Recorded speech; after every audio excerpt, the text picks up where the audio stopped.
Introducing Mike Tyson.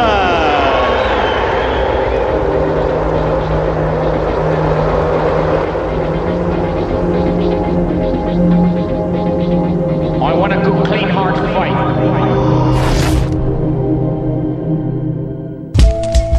In 1985, Mike Tyson turned pro and fought 15 times, winning all by knockout. Many of these opponents had stronger records and more experience than the 19-year-old, but they failed to challenge him. In 1986, the spotlight on Tyson increased dramatically, as did the quality of his opponents.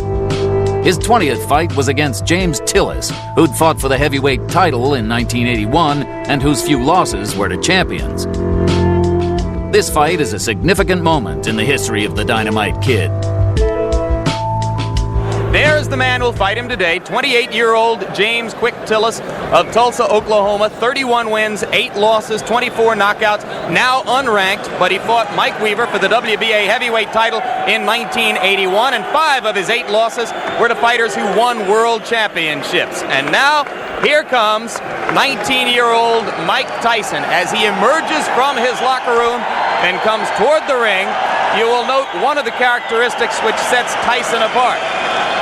He wears no robe. He wears no socks with his boxing shoes. He says that makes him feel more like a warrior, more like a gladiator as he entered the ring. He'll be 20 years old on June 30, can eclipse Floyd Patterson as the youngest heavyweight champion of all time if he wins the title anytime before May 5, 1988. And there is already discussion behind the scenes in boxing of a possible match between Tyson and WBC heavyweight champ Trevor Berbick as early as December of this year. But first, he must get by this fight against James "Quick" Tillis. Promoters proudly presents the main event. 10 rounds of boxing in the heavyweight division. Your referee is Joe Cortez from New Jersey.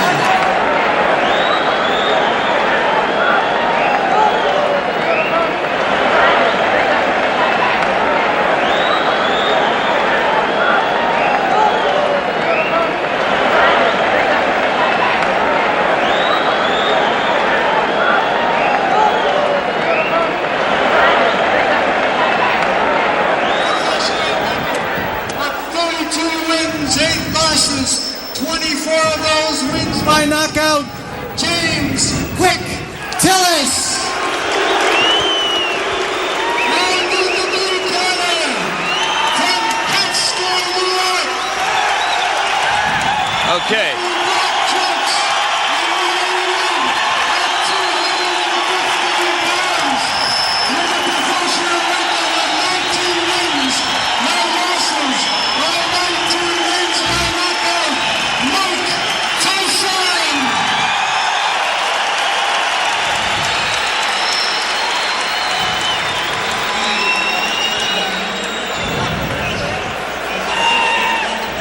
Back in Glens Falls, New York, as you look at the tale of the tape between these two heavyweights, the significant stat there, both fighters entered the ring somewhat lighter than in their more recent appearances. Tyson, in his last fight against Steve Zowski, was over 220 pounds, today at 215.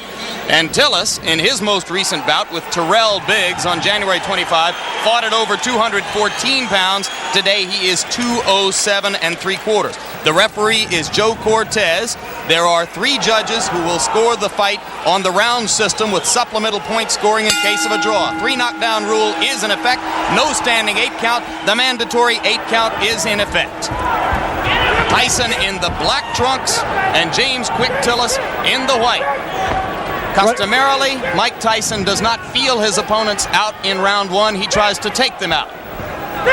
He tried to take "Quick" Tillis out with that first punch he threw, and Tillis showed why he may be a little bit different. He moved right out of the way of it, and Mike missed by quite a bit. The key to the fight will be Tyson cutting off the ring and pinning Tillis in corners and on the ropes like he did right there. Quick Tillis is 7 pounds lighter than when he fought Terrell Biggs. That would indicate, the look of him would indicate he's in much better condition. I think the postponement allowed him to get in better condition, will allow him to move more. The question is, how long can he move? His record is he's dangerous early, Jim. can hurt you with either hand early in a fight, but has always faded and tired badly.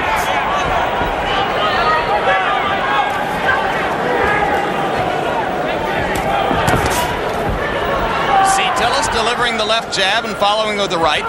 He is not running away from Tyson, and Tyson goes to work on the body. Some say that what sets Tyson apart is the intensity and the effect of his attack to the body.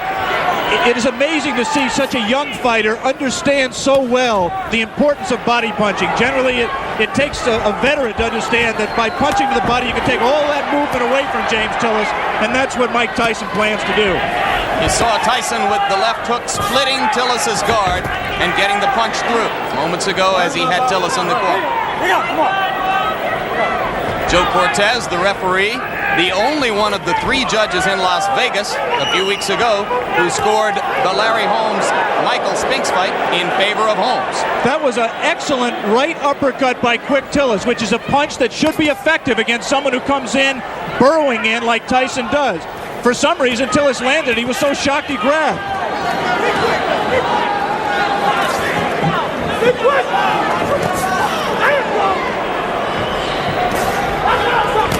Quick Tillis cannot, in my opinion, win a decision in this fight, Jim. He has to try to take Tyson out while he's fresh.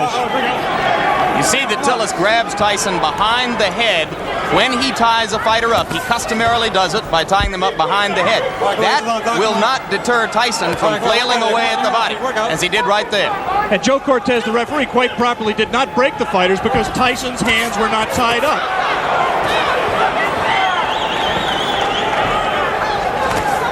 Again, the right uppercut just missed that time by Tillis. Late in round 1, a round in which Tillis has not acquitted himself too badly, as he has managed to stay away from Tyson's thunderbolts, although he just took a right hand.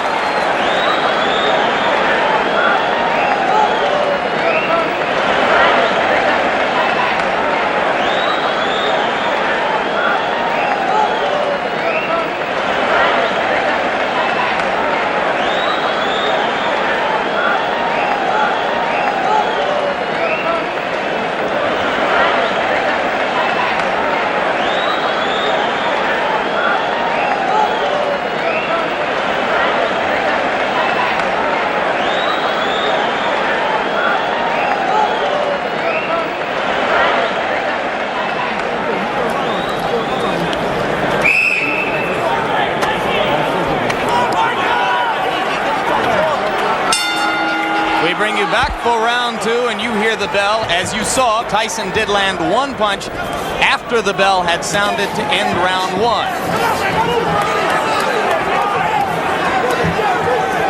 Most people in boxing, if they're looking for a way to beat Mike Tyson, believe it will be done by a fighter who is able to move and punch effectively on the move, as Henry Tillman did in winning 2 fights from Tyson in the Olympic trials as amateurs. All right, bring out clean. Come on. Tyson just landed 2 solid left hands. The difference, obviously, is here Mike Tyson has 10 rounds to wear down his opponent. He had to go all out in the 3 rounds amateur limit. Lost to Tillman in the Olympic trials. Right hand lands flush on the cheek of Quick Tillis, but that was an extended right hand. He was not in close enough to do maximum damage. Yeah, but he's not letting go of Mike Tyson. He might be shaking his hand, which generally means that he was hurt by the punch, even though it was, as you say, extended.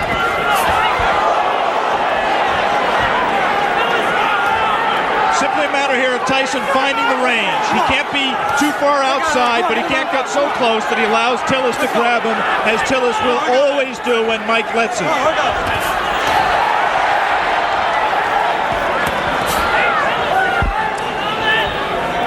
Tyson can be hit. He was openly disappointed with the number of times that Steve Zowski landed on him in his last fight. Any custom auto-trained fighter prides himself on his defense. And Mike really was disappointed that Zowski hit him with some right hands, really silly right hands that he should not have been hit with. It was just a loss of concentration. The right hand by Tillis was blocked there. A jab by Mike Tyson, a rare punch for him in his first 19 fights. A punch that he is smart enough to know that he's going to need if he's going to move up to world-class competition. He's been using it more in training and says he will see a lot more of it in this fight. He just tried it there till Tillis knocked down 2 of them.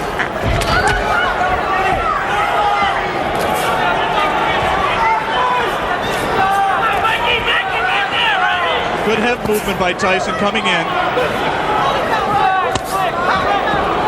For the moment, Tyson is not nearly as busy as he has been in some of his previous fights against much lesser opponents. No doubt a sign of the respect that he must have for a fighter of Tillis' experience. There's the punch that, in my opinion, is going to win the fight for Tyson. It's that right hand to the body. He won't knock Tillis out with it, but he will wear him down and bring his hands down so he can land punches to the head. He got him with the left. And you saw Tillis staggering backward momentarily. Not seriously hurt, but Tyson has begun to break through the guard around the face. And there's a right hand as Tyson continues to land and round 2 ends. You're okay.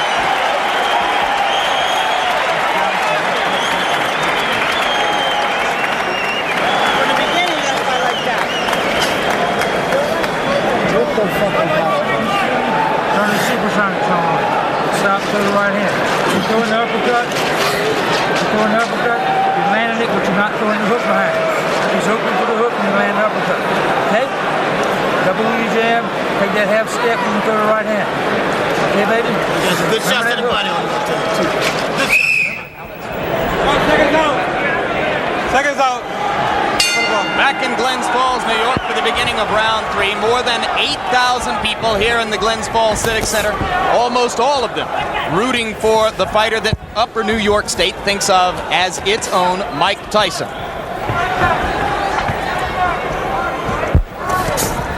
Right now, all of the aggression is out of Mike Tyson. He is keeping his distance. He's trying to learn how to box with James Quick Tillis. It is not, or has not been to date, his fight. So if Quick Tillis has done nothing else, at the present time, he's taken Mike Tyson out of his game plan. Tillis tying Tyson's left arm up there. Tillis' trainer and co-manager Bo Williford said that he had been working with him for the last 6 weeks on tying up Tyson's arms. At that time, Tyson got the left hand through again after ducking a Tillis punch. Just one punch for Mike, and that's not typical. He has to put punches together when he gets inside. Keep busy. Outstrength Tillis on the inside and let his hands go. He is being considerably more careful than in his previous 19 appearances. Remember against Jesse Ferguson, that look at the hand speed by Tyson. That's one of the things that's astonishing, to see a man of this size and this build with such quick hands.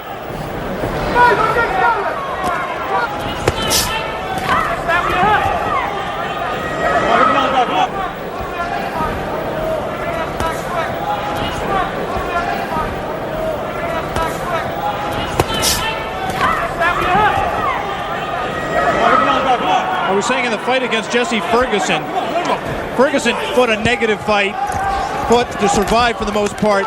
The punch that turned the fight around was a combination, actually, a right to the body and then doubling with it, coming right up the middle. Let him go. Looks to me like Tillis is open for an uppercut up the middle the same way. Come on, get those arms out. Come on, work out of there. This is an important learning experience for Mike Tyson. He's going to have to be able to handle a Quick Tillis to get to the top of the event. He is right now. And Tillis is making the mistake of trying to trade with Mike Tyson. He should be moving off the ropes. Instead, he got into a little bit of macho there, and Quick Tillis is not going to be around long fighting that way. Again, he scores with the right uppercut. Does Quick Tillis. Repeatedly, Tillis has scored with the right uppercut. But Tyson is beginning to wear down Tillis' defenses, particularly when he catches him against the ropes and then releases the hands. Round 3 coming to a close, and Mike Tyson warms to the task once again as the round comes to a close.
Jim Lampley with Alex Wallow in Glens Falls, New York.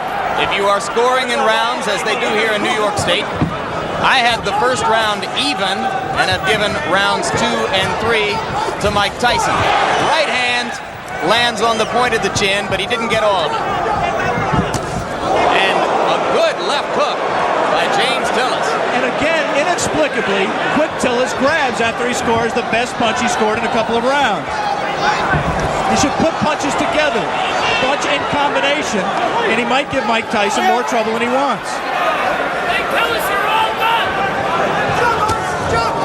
He also can't lunge in with that left hook like that because he's going to get caught. And having felt what Tillis has to offer in the way of the uppercut and that one left hook which scored, Tyson now appears to be a little less shy about stepping up inside. Tillis is landing punches. He's landing hard punches, and interestingly, Mike Tyson is taking them. I mean, he doesn't want to get hit with them, but one of the questions about him, as it is with all developing fighters, is can he take a punch? Quick Tillis has had people like Carl Williams on the deck twice, Greg Page on the deck, Marvis Fraser hurt. He can punch when he's fresh like this. Switches left-handed. Tillis is a converted southpaw. Punches hardest with his left hook. Fought as an amateur. Fought as a southpaw as an amateur. Turned around in the middle of his amateur career.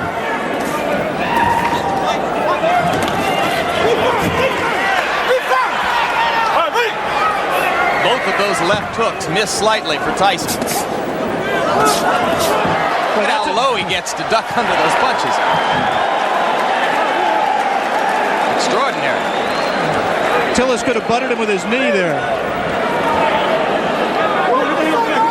Right now, Mike Tyson is having problems solving James Quick Tillis. He doesn't really know, the things that work for him normally are not working for him, and he's going to have to go to things that are a little bit more sophisticated. He's going to have to cut the ring off better, and he's going to have to find the range better. He just can't walk inside and let Tillis tie him up like that.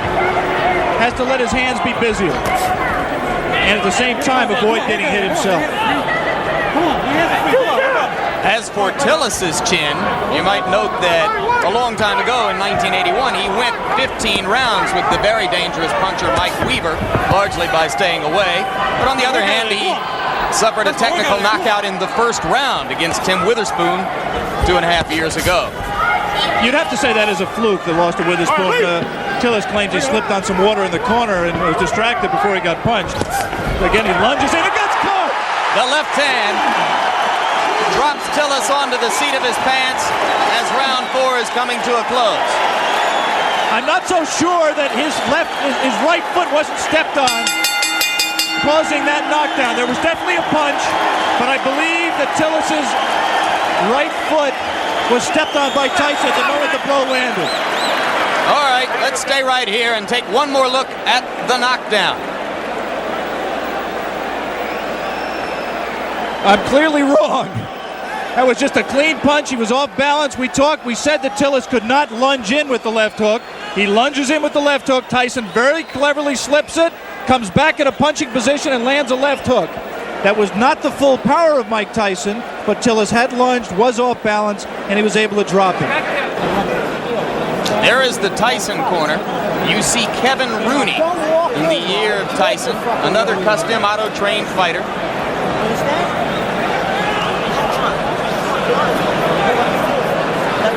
The longest Tyson bout was the fight against Jesse Ferguson. A TKO at 1 minute 19 seconds of the 6th round. Now round 5 begins here in Glens Falls.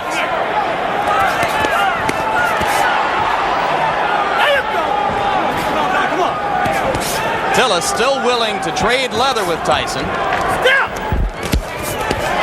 I don't think that was a punch. The knockdown punch was a punch that hurt Quick Tillis. It definitely got his attention, but he wasn't debilitated by it. It's not that was not looking. Did not look to me to be the beginning of the end. He might have learned not to lunge so badly with the left hand, though. And there you see Tyson whacking away to the rib cage with the right hand. Again, Cortez warns Tillis for holding behind the head. Tillis switches briefly to southpaw and goes back. And again, he holds behind the head. Mike Tyson is not doing his job in those clinches. His hands are free, but he isn't using them. Right there, there's no reason for Mike not to rip punches to the body.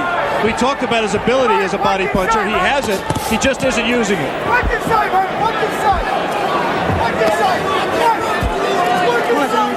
All right, bring it up. Let's go, step back. Tillis turns away for a moment to spit, but so far he does not look hurt, as Alex pointed out. Looks rather fresh. Has had a tendency in the past to tire.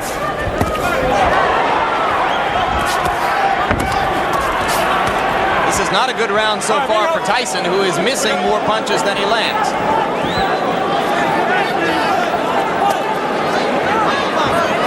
And again, not busy in the clinch.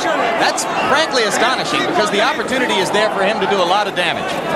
There, he gave a half-hearted effort at that combination we talked about, the right to the body and the right uppercut, but he didn't land it. Did land punches at the end of the flurry. And that's what he has to do with Tillis. He has to keep punching.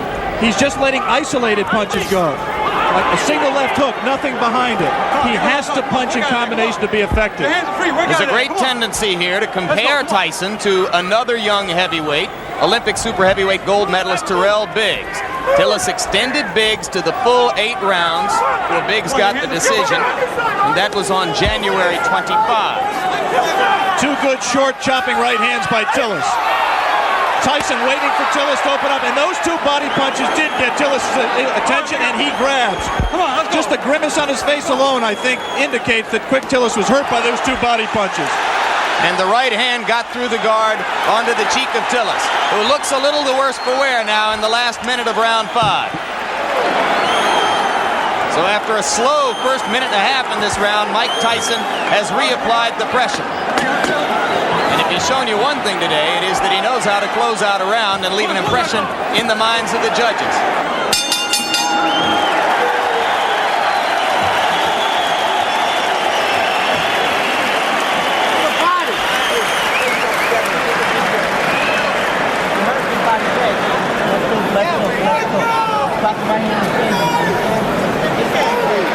Spirit time. Spirit muscle. Holy Ghost time. Come on, man. Tip. Just tip. Don't try it, Sam. Just tip. Then when you see it, let it go. Okay? Uppercut you did. He's good that time. You hurt him with that uppercut when you threw it. Now be careful with that quad left hook. We are back for round 6. And it's a piece of trivia at best, but now Tillis has an opportunity to go farther with Tyson than any of his previous opponents if he can last past 119 of this round. Well, I think if Mike continues to fight this way, Tillis has the chance to break the knockout string. He's got to be busier. Tillis does have a tendency to tire very badly in late rounds. He was exhausted at the end of his 8-round fight with Tyrell Biggs, and this is a 10-round fight. But Mike Tyson has to throw punches that mean something and throw them in combination. Those are just arm punches. There's nothing on those punches. Just count the number of effective punches that Mike is letting go. And they're very few. Let's go. He's just trailing Tillis around the ring. Not cutting it off effectively. Come on, work out there. Come on, work out your hands. Allowing himself to get tied up, accepting clinches. Now the crowd begins to implore Tyson to give them something a little bit more exciting than what he has demonstrated here. And now it becomes clear that Tillis will last longer than anyone else has, as we have just passed the point at which Jesse Ferguson was bid to stop by Luis Rivera in Troy, New York, a couple of months ago. That punch missed, despite the crowd reaction.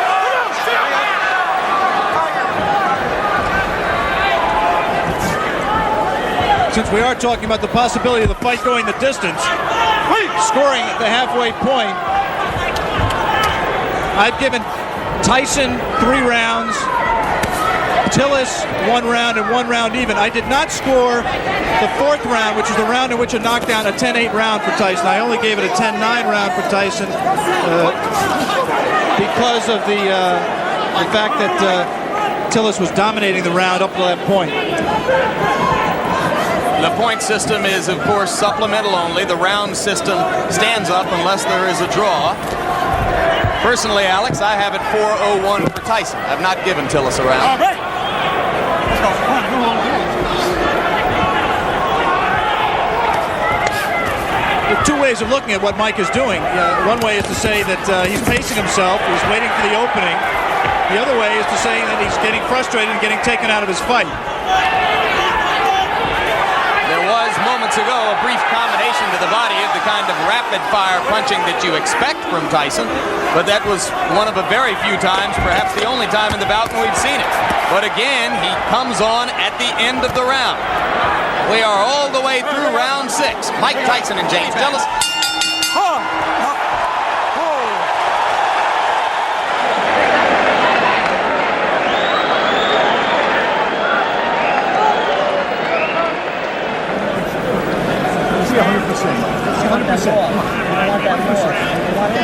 More sevens, man. Get out there. More sevens. 5, 6, 5, 6. Be first, be last, but be last. Okay, let's go, man.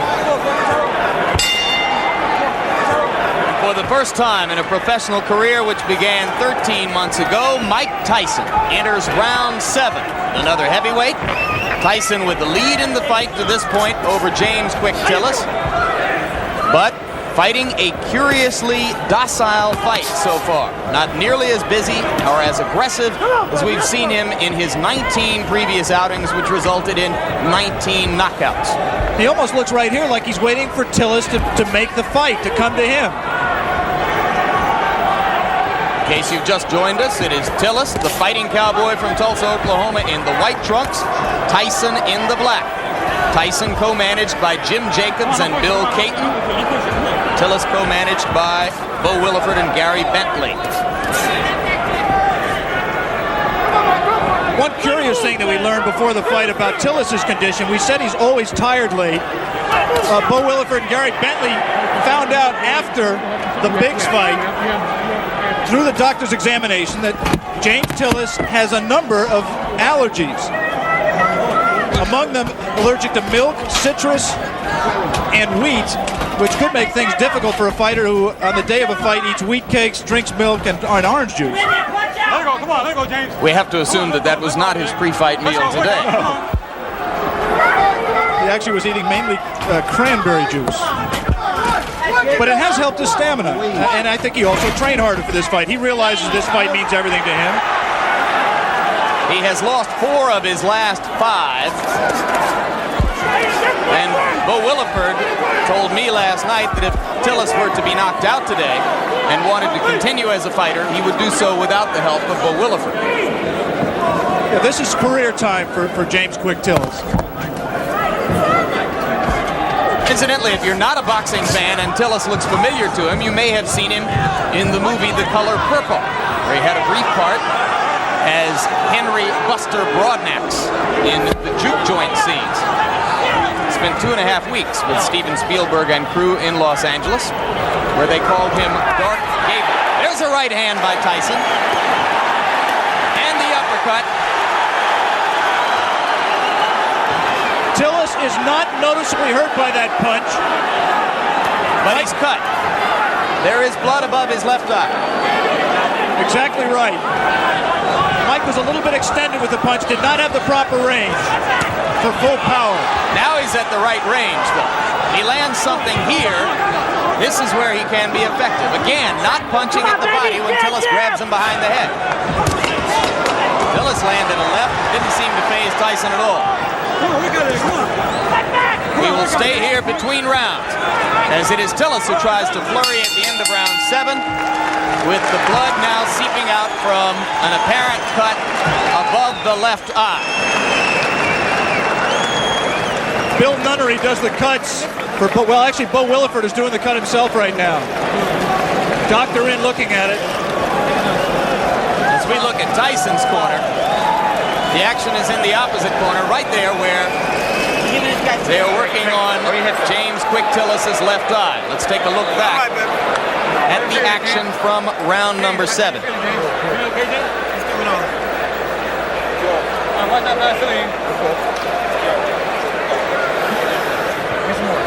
You see what Tyson did there. He scored the right hand to the body, missed with the right uppercut that we thought he could land if he kept throwing it, but continued to punch.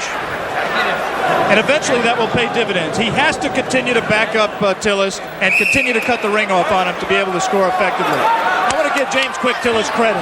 He's been in with a tough young bull, and he's fought harder and stronger really than I've ever seen him fight in his career, including the time he fought for the title. He is showing something that a lot of people have questioned over his career, and that is his heart. He's cut, he's taken some brutal punches, and he is fighting back, moving and still trying to win this fight. One of the greatest trainers in the history of the sport openly questioned Tillis' heart while he was working with him. Angelo Dundee worked with Quick Tillis for the Weaver fight and some subsequent fights. He finally just gave up. He said James had no spirit to fight. Tillis told us in the pre-fight interview that he found that spirit. Didn't know why he'd never had it, but said he found it for this fight. He was going to be a different fighter, and he has been. You cannot question his courage or his commitment today.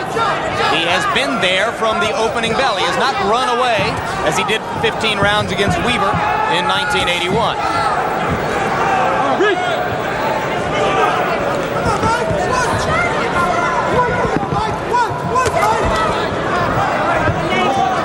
Tyson looped that right hand, and you have to wonder if perhaps Tyson is getting a bit anxious.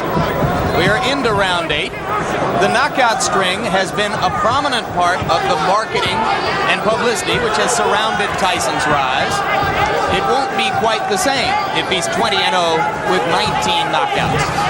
There's no question that up till now, if the fight continues this way and goes to a decision, Tyson, in my opinion, will win the decision, but the Mike Tyson mystique will suffer. He has not scored a knockout. He has not really hurt Quick Tillis, even though he has knocked him down and cut him.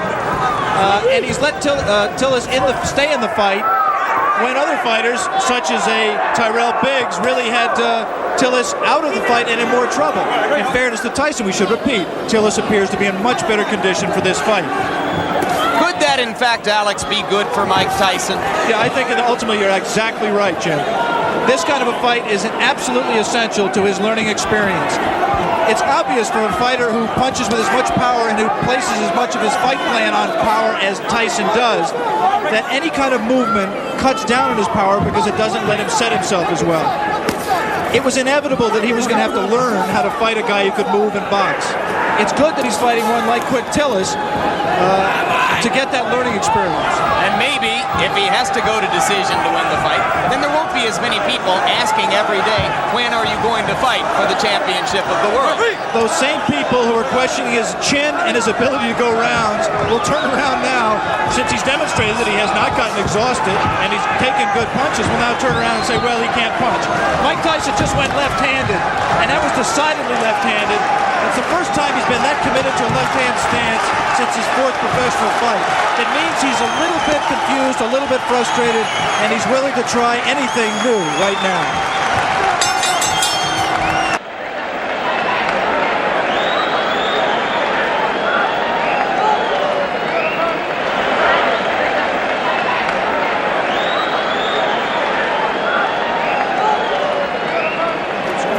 Fights up for grabs, man. Fights up for grabs right here. Come on, you gotta pull it on. Jab, get in. Put pressure on behind the jab. Don't walk straight in. You're not moving your head. Get the jab. You're not moving your head. You gotta punch. You gotta just keep punching. Exchange with this guy. Yeah, we can hear that now. You move your head. Come up, punch. Fight wide open.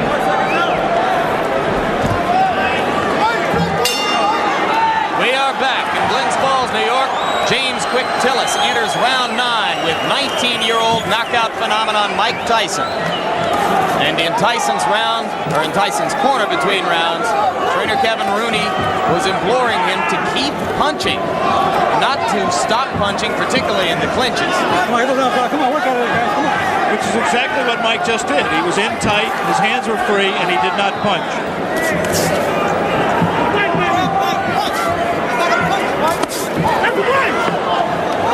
This Mike Tyson looks very much like the Mike Tyson who lost 2 close decisions to Henry Tillman in the heavyweight trials for the Olympic Games in 1984.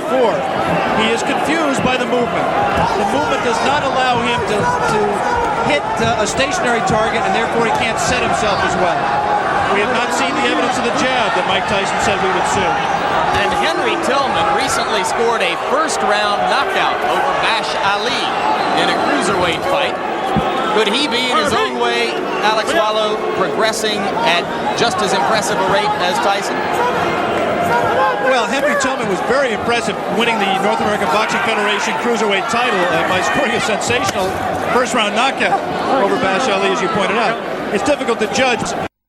First of all, I haven't seen all of Henry Tillman's fights. And second of all, he hasn't fought in the same division as Mike. He's been fighting as a cruiserweight. There's not as much talent down there. It's difficult to say. I was very impressed with Tillman against Bash Ali. He will be inevitably a future opponent of Mike Tyson, as will Terrell Biggs and a number of other these young heavyweight prospects. Coming up immediately after this fight, our coverage of the Kentucky Derby, beginning of ABC Sports' run through the Triple Crown this spring. Right now we are in round 9. Mike Tyson well ahead in the scoring, or so we would judge it, against James Tillis, but looking for a knockout to keep his 19 knockout string alive. I'm not sure he is looking for a knockout, Jim. He certainly isn't fighting like someone who is. It's possible that, number one, he doesn't know how to knock Tillis out. Tillis has presented a problem to him in terms of power punching that he can't solve.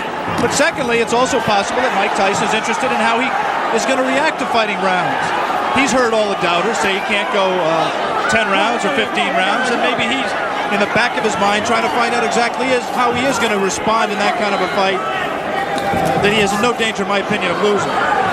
Maybe in the front of his mind. 22 seconds remaining in round 9. More and more it looks as though Tillis is going to be able to go the distance.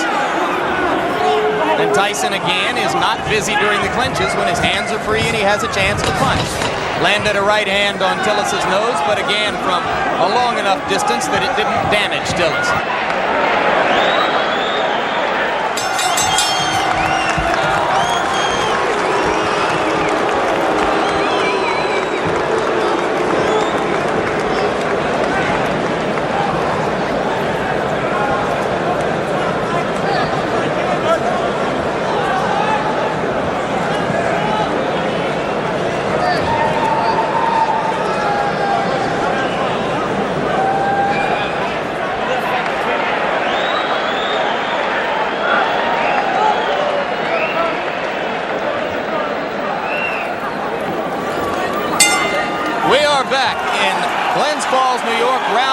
The crowd tries to liven itself up, try to provide some encouragement to Mike Tyson. Most of them have come here today hoping to see a knockout and, frankly, expecting to see a knockout.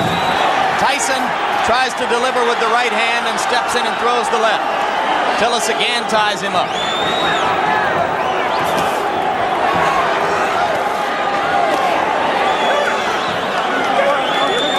James Tillis is still a dangerous fighter. This is the most power and zip he's had in his punches at this late stage in a fight that I can ever remember.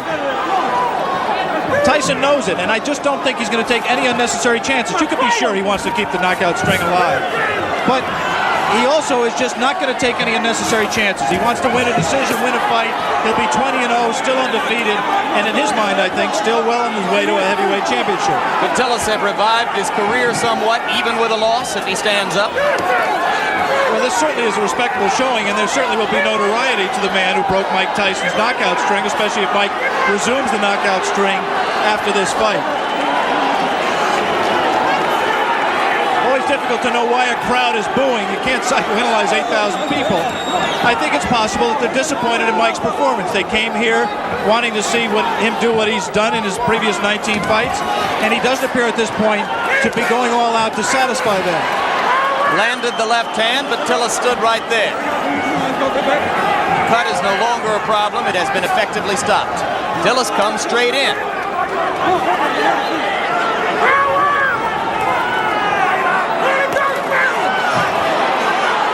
And now Tyson, one of the few times we've ever seen him swinging wildly.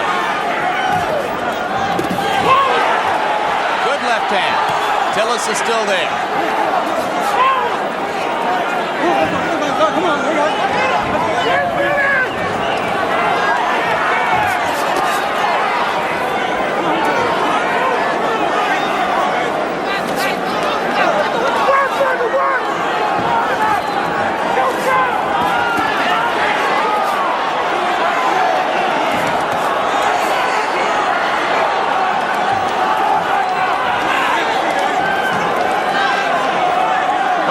Very little doubt about the decision here.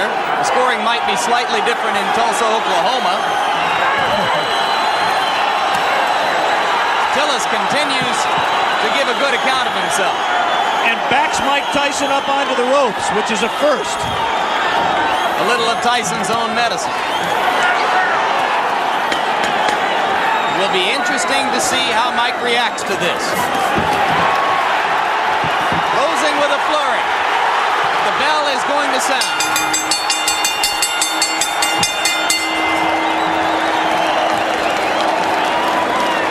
Big smile on the face of Bo Williford as he steps into the ring.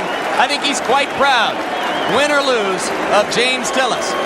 Mike Tyson comes back and gets wiped off by Kevin Rooney. We will have the decision very shortly.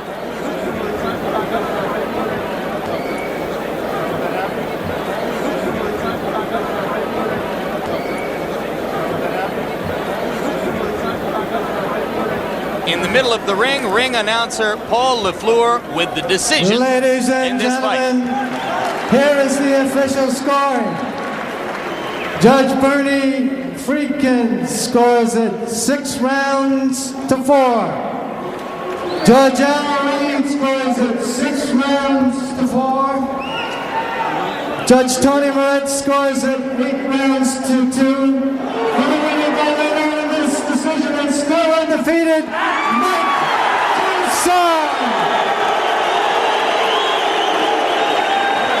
So for 19-year-old Mike Tyson, moved the record now to 19, or make it 20 wins, no losses, 19 of them by knockout.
Best thing for you to stood up like you did.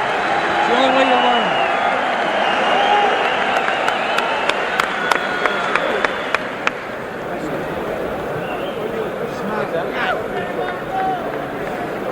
Mike, your reaction to your performance?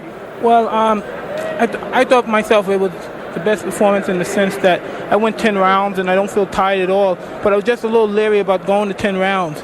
Even though I was sure I could go, but I just was a bit leery about going there. And now that I know I can go to 10 rounds, I fought a guy that people don't understand was up for this fight. To the best of his life, he was in the greatest shape of his life, and he was prepared to fight. Mike, my main criticism of your performance would be that you didn't put punches together like we've seen you do in the past. Was his movement a problem? No, it's not that the movement was a problem. It's just that I was a little leery about the rounds, and he was running. And I knew it was looking good to the crowd that he was doing something, but I know from professional fighting, he can't win a fight by running. How disappointed are you that the knockout string is over? Not at all. If anything, I feel relieved, and I'm confident if I wanted to, I could have knocked them out. You have always said that Cuss was always critical of your performances. What do you think Cuss would have said about today's performance? Well, I got hit with punches that I had no business getting hit with. But other than that, my objective is not to get hit with any punches, but as you see, I take them like a professional. It doesn't faze me. Good learning experience. Good luck down the road, Mike. Thank you very much, Prince. Mike Tyson was exceptional, wasn't he? He's one of those who come along, he was brilliantly trained and managed. I don't mean that was why he was so great. He'd have probably been great if he was thrown in with anybody at any time. But on the other hand, he was well looked after and well taught, I had some time for Tyson. His behaviour at times could be questioned, I know, but not necessarily in the ring. I mean, all right, he wasn't the cleanest fighter of all, but I mean, that doesn't mean anything. You know, you can be the cleanest fighter and you can't fight a lick, so you may as well be the roughest fighter and get away with it, which he did. You know, well, obviously we always liked watching Mike Tyson because you never knew what was going to happen with him. He was totally unpredictable, really, other than that, sure, he'll win, you know. But Tyson was exceptional. He was, to use the word animal might be a bit of disrespect, really, but he certainly was in the ring. I mean, he feared nothing and he did everything. If he could get away with it, he did. The James Tillis fight was the first time Tyson was pushed to go the distance. Fight 21 against New York gang leader Mitch Green also went to 10 rounds. But then Tyson was back to his old ways, destroying Reggie Gross in the first round of his 20th fight. Iron Mike was emerging as a phenomenon in the boxing world, but behind the scenes, the tide was changing. A man called Don King joins the team in the next Tyson Raw and Uncut. Mike Tyson! I believe he will be the youngest heavyweight champion of all time.